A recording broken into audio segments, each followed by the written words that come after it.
বাসায় ফিরেছেন খালেদা জিয়া।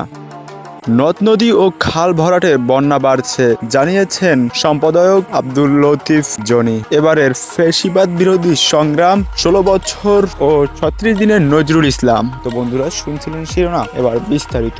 তো অবশ্যই আপনি যদি আমাদের চ্যানেলে নতুন হয়ে থাকেন, আমাদের চ্যানেলটি সাবস্ক্রাইব করে রাখুন, যাতে করে আমাদের প্রতিটি নতুন আপডেট ভিডিওগুলো আপনার কাছে পৌঁছে যায়। 6 দিন হাসপাতালে চিকিৎসা নেওয়ার পর মেডিকেল বোর্ডের সিদ্ধান্তে বাসায় ফিরেছেন বিএনপির চেয়ারপারসন ও সাবেক প্রধানমন্ত্রী খালেদা জিয়া। বুধবার 16 সেপ্টেম্বর সন্ধ্যা 6:30টার দিকে বসুন্ধরা এবার কেয়ার হাসপাতাল থেকে রওনা হয়। রাত 7:15টার দিকে গুলশানের বাসভবন ফেরোজায় পৌঁছান তিনি। বিএনপি চেয়ারপারসনের প্রেস উইকের কর্মকর্তা শামসুদ্দিন দিদার এ তথ্য জানিয়েছেন। এর আগে আজ সকালে বিএনপির চেয়ারপারসনের ব্যক্তিগত চিকিৎসক গত 50 বছর পূর্বের জাতীয় ভূমি নকশা অনুসারে বাংলাদেশের প্রতিটি নদ নদী ও খাল পুনরুদ্ধার এবং নদী সীমানা নির্ধারণ করার দাবি জানিয়েছেন বিএনপির জাতীয় নির্বাহী কমিটির সদস্য ও সাবেক সহদপ্তর সম্পাদক আব্দুল লতিফ জনি। বিএনপির স্থায়ী কমিটির সদস্য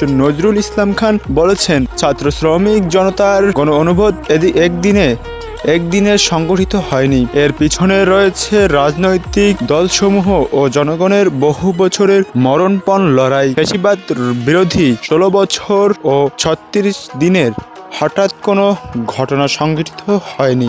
আপা বলা সেই তানবীরের বিরুদ্ধে ব্যবস্থা নিল আওয়ামী লীগ। তিনি বলেন, ভদ্রচিত অনেকগুলো কমিশন হয়েছে, কিন্তু শ্রমজীবী মেহনতিদের অধিকার নিয়ে কোনো কমিশন হয়নি।